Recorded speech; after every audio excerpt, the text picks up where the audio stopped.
Hello guys, good morning. Magandang araw po sa inyo lahat dyan. Panibagong tutorial na naman po tayo para sa lahat ng baguhan na hindi pa alam mag-edit at gumawa ng video. Tamang-tama to mga ka-idol para sa inyo. Share ko lang din ang aking natutunan dito sa pag-i-edit. So basic lang po ito mga ka-idol. Sundan nyo lang po ang aking gagawin. Unang-una ay pumunta po tayo sa ating app editor. Actually, andito na po tayo sa ating app editor. Sana all, may actually na.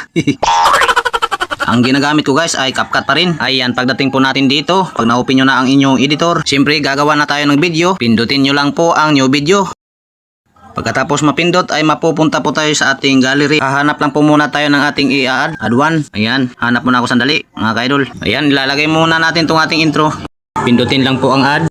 Pagkatapos ay pupunta po tayo sa bandang dulo. I-delete muna natin tong CapCut guys, yung nasa dulo. Ayan, pindutin po natin yan para pumuti.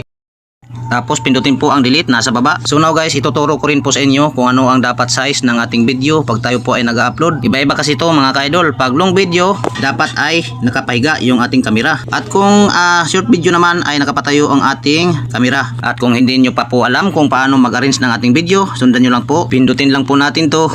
Ayan, click lang. Dito po natin makikita ang iba't ibang size. Meron po diyang 9.16. Ayan. 16.9, 3.4. Yan, 3.4. Ayan oh. Meron din ditong 1.1. At ito naman 9.16 para to sa short video. Ang kadalasang ginagamit ko guys ay 16.9 para sa long video. I-click po natin yan. Pagkatapos po natin maklik ay mag-add na naman po tayo ng ating video. Ang ingay ng manok. Gusto yatang maging tinulan ito.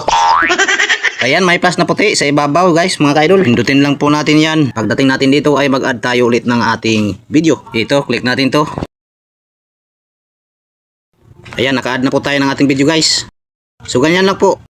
Hanggang dulo, add lang po ng add kung alin po yung inyong idudugtong. Panoorin nyo lang po ng mabuti guys ha.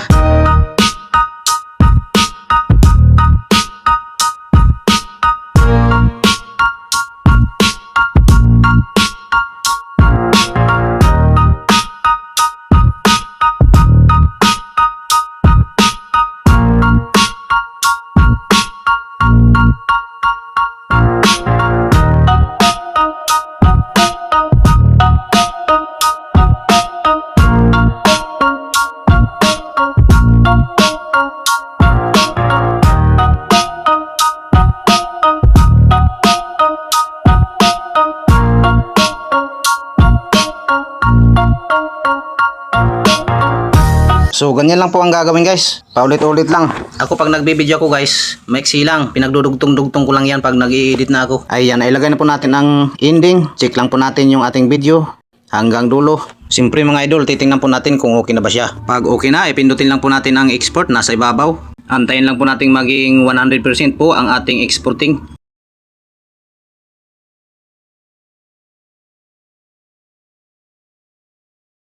Ayan, 100% na. Pindutin lang po ang done. Masisib na po yan sa inyong gallery. Kung gusto nyo naman pong ma-upload agad sa YouTube, pindutin lang po natin to. So ayan guys, tapos na po ang ating tutorial. Sana po ay nakatulong po ang video ito, lalo na po doon sa mga baguhan. At kung nagustuhan nyo po ang ating video ngayon, sana po ay hindi nyo po makalimutang mag-like, comment, and subscribe. Ito po muli ang inyong lingkod, Papa John TV Vlog, na nagsasabing maraming salamat po sa inyong walang sawang suporta at panonood. See you next video, see you next upload, and God bless, love you all.